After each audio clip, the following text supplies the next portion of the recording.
Hey everyone, Brother Liberty here. Today I got this disposable blender and I'm just going to be blending a few things in it to see what happens.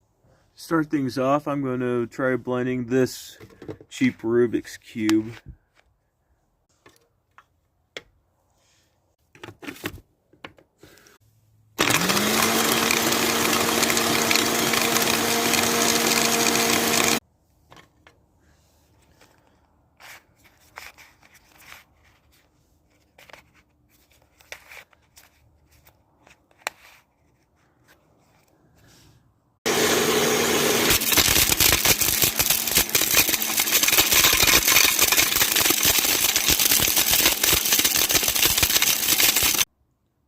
This must have been the center joint of the cube.